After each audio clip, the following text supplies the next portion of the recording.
So in this video we are comparing British to Italian tailoring, the differences, the similarities and busting some myths.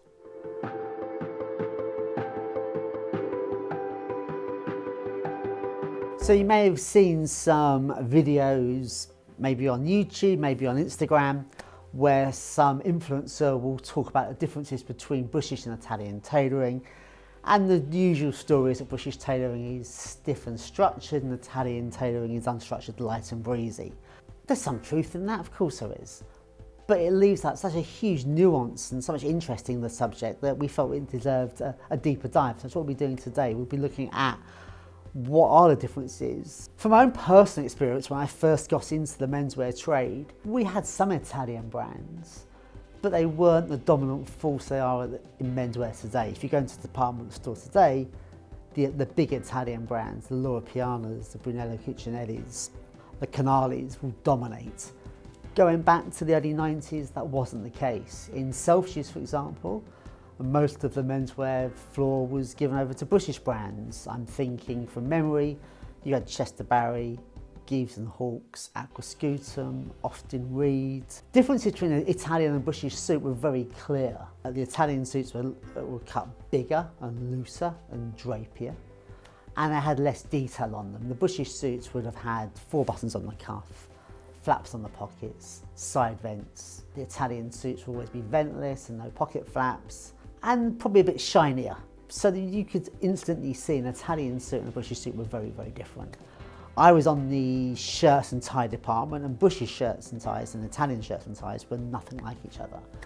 We were seeing, I guess, the revival of German street, so the British shirts were very colourful with quite big collars and double cuffs. And then my other influence from Italian fashion was what I'd be reading about I was a big avid reader of American GQ, that seemed to have a lot more Italian brands than I was seeing in England. And the colour palettes were different. English tailoring was, as it still is today, blue and grey and tweed. And the Italian tailoring, you were seeing much more interesting colours, taupes and greens and olives and beiges. I guess what we'd call a European continental colour palette. I remember my boss in Selfridges bought himself an Armani suit. I bought himself a black Armani suit. And I remember thinking it was very drapey and very full. It's quite a heavy cloth, black, and it's quite full cut trousers. And I think the main difference was the guys on the shop floor who preferred the Italian suits to the British suits. They didn't like the way the English suits sort of nipped in at the waist, that sort of waist. They didn't like the skirts to them. English suits had this reputation for being quite flared at the hips with the vents, whereas the Italians' cut was seen as being a little bit easier on the hips with a fuller cut trouser. So it was a different silhouette. We started to see a little bit of Italian cloth coming through. I remember late 90s, some chap turned up with some Loro Piana cloth that was quite nice. But we found them, they're beautiful. They're beautiful, beautiful fabrics. A lot of them were a little bit too fine, a little bit too lightweight for what the look we wanted, but beautiful, beautiful fabric. When I moved to Eden Ravenscroft, which was a ready-to-wear brand with Elizabeth tailoring, I discovered we had lots of Italian suppliers, and that was when my view of what Italian tailoring was about was actually completely changed. I saw British tailoring as being the more fitted and Italian tailoring as being a bit looser. Certainly when I was a salesman on Savile Row, if someone used Italy as a reference for how they wanted their suit cut, I've thought of a classic Armani suit, just cut it a bit bigger in a lighter weight fabric. Certainly my boss at the tailoring company in Savile Row preferred a more Italian look. So we always cut his suits a little bit longer and a little bit looser. And I went to Eden Ravenscroft and we had 2 Italian suppliers in the north of Italy. And they were more fitted, they were beautiful, beautiful suits. And I had the opportunity to visit them. And it was actually not at all what I expected from Italian tailoring. This conservative Italian tailoring that in some ways came from a British tradition because they were actually using inches in their pattern cutting. They're a beautiful small tailoring firm in Massa, and I remember thinking, okay, I get this now. It's not black and white. There is an aesthetic in tailoring which goes beyond borders, and these northern Italians make a very nice structured suits. Another important point, I think, probably going back a few years to the 90s, was when Pierce Brosnan became James Bond 007, and very famously Brioni, the Roman tailor, got the contract to make the suits. And they were quite sharp looking suits. They certainly weren't Armani, they were certainly more English or international looking than I expect to say from an Armani suit. The main difference was the cloths were quite shiny, although I think they were British. I think they did use a lot of British cloth. But you started to understand that the difference between British and Italian tailoring seemed closer in the late 90s than it did in the early 90s. There was a lot more manufacturing in Italy. I know personally hundreds of factories making suits in Italy, and most Italian towns will have a local tailor. I think I read somewhere that there were 2,000 independent tailors in Italy, whereas in the UK, outside of Savile Row, you're lucky if your local town has a tailor these days. It's not part of the culture. So there's definitely a cultural difference. So let's look briefly into the origins of English tailoring. It dates back to the days of Beau Brummel in the Regency period, and the style has been codified over centuries. It has been invented by a marketing department. Black tie, morning dress, the lounge suit are all essentially British inventions. And this has given British style very much a rule-based philosophy. If you look back to the 1960s, when Hardy Amos was a very famous designer for men, he was all about books about rules and what you can wear, what you can't wear. And that's been very much the essence of English style. How many studs you can wear for white tie compared to black tie. How many buttons you have on your sleeve. If you compare that to the Italian style and model, it's much more about fashion. The great post-war fashion brands, Armani for example, was all about fashion and newness. Its relationship with the cinema was in stark contrast to the rules-based of England. However, they still used the framework of what the British had created, the lounge suit, the dinner suit, to take it a stage further. One of the garments I really remember when I started at Eden Ravenscroft, this was 2000, maybe 2001, were these very softly tailored Italian jackets. One was in a corduroy, one was in like a mesh weave, and they had no shoulder pads, very little chest to them, no sleeve wadding, very, very loose, very, very easy to wear, almost like cardigan-like softness. And that was the beginning of the idea of the Italian tailoring was softer and less structured. But we'd always had these garments. I think what the Italians did in this instance was make it more refined and use nicer fabrics. But you could always buy an unstructured garment before that. In the 80s and 90s, you'd see them in the department stores, you would see them in John Lewis. People like Hackett would sell them, Cordings would sell them. A very simple, no shoulder padding, no chest shape, basic sort of model. But this was very much what we associate with Italian tailoring. This sort of, it became fetishized a little bit about this sort of unstructured see-through jacket. If you held it up, you could see through it. Very, very soft jackets. But English tailoring had always had that element as well. I mean, as much as when you go to Savile Row, when I looked at Savile Row, you saw these beautiful structured blazers and morning coats. But if you actually looked at old pieces, looked at vintage tailoring, if you looked, say, an old regatta blazer, for example, it wouldn't have been as structured, it would have been unstructured. So the idea that Italy was unstructured and British was structured, which is what you're often seeing on these short videos out there, is quite a broad stroke to make. One difference I did notice straight away about using Italian tailoring is they did cut a smaller trouser. Now, whether that's a physical difference between British people and Italians, possibly. I think Italians are generally considerably slimmer.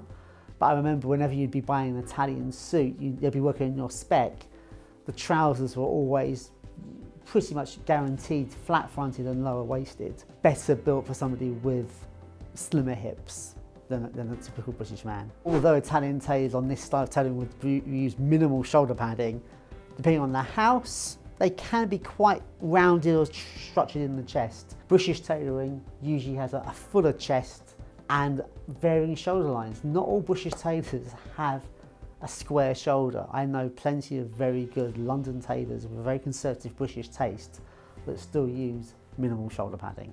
Another A feature I have noticed on Italian tailoring is their tendency to cut a more open quarters. So on a single-breasted jacket where the front is curved, they often exaggerate it here to look a bit more open, a bit more rounded.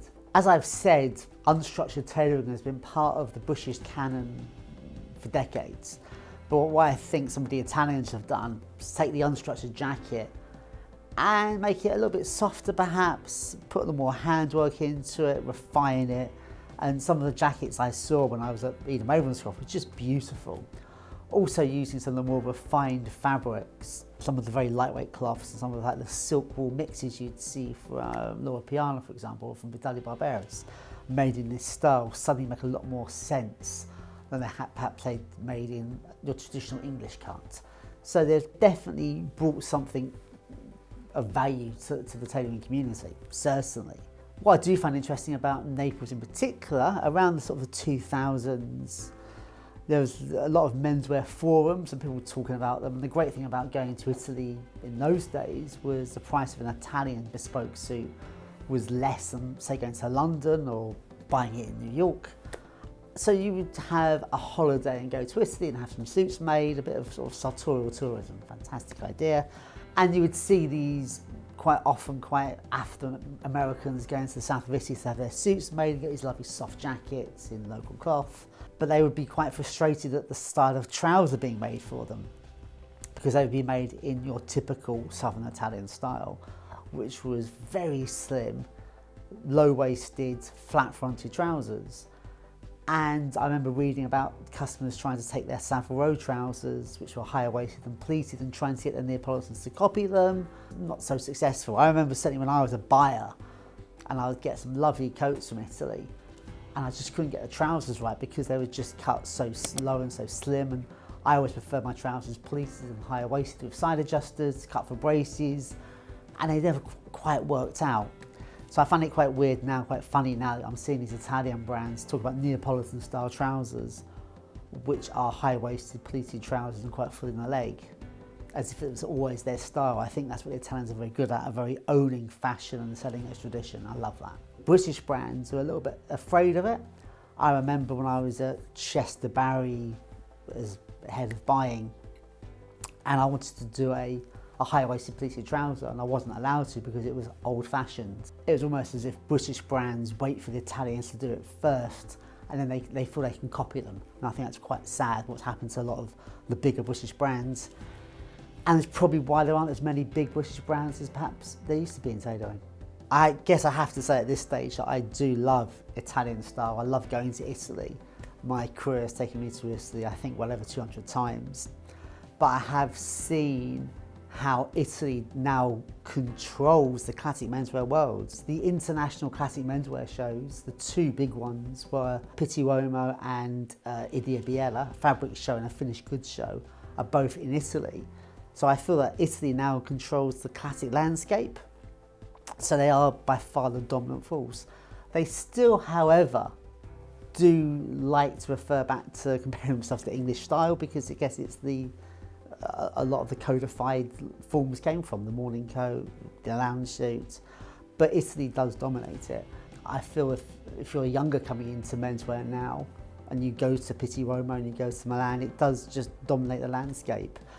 The Italian companies have been far better at marketing than most British companies.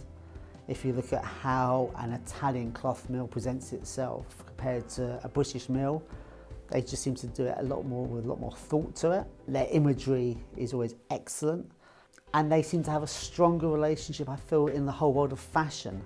I feel like whenever I meet people who work in any aspect of the Italian clothing industry, there's a sense that they work in the fashion industry, they work in the style industry, whereas a lot of people I meet who work in similar roles in the UK happen to work in manufacturing. They've got no real affinity to the finished product, sadly. One thing I have noticed that's changed slightly over the last, say, 20 years with my experience with Italian tailoring. Italian brands now, Italian tailors, are using a lot more Italian cloth. When I first used to go to Italy, I saw a lot more British cloth out there. In fact, I was quite surprised how some of the better British cloths were destined for the south of Italy. but I'm seeing a lot more Italian cloth being made by Italian manufacturing. I feel maybe it's a more coherent business, they work closer together, and I don't meet as many Italian Anglophiles as I once did. When I used to work on the shop floor in Selfridges, we have lots of international shoppers, and you would meet the occasional Italian gentleman in London shopping, and he'd be buying Crockett & Jones brogues, Barber wax jackets, Chester Barry suits, Turnbull and shirts. They really enjoyed English style. Italian gentlemen now are much more patriotic in their style and much more into dressing Italian than they ever were, from my experience. Whereas I find in London, to be seen as dressing Italian is always seen as a compliment. You still see brighter clothes, I think, in Italian brands. They're a lot more confident with the use of colour, or the British sense to stick to a British colour palette.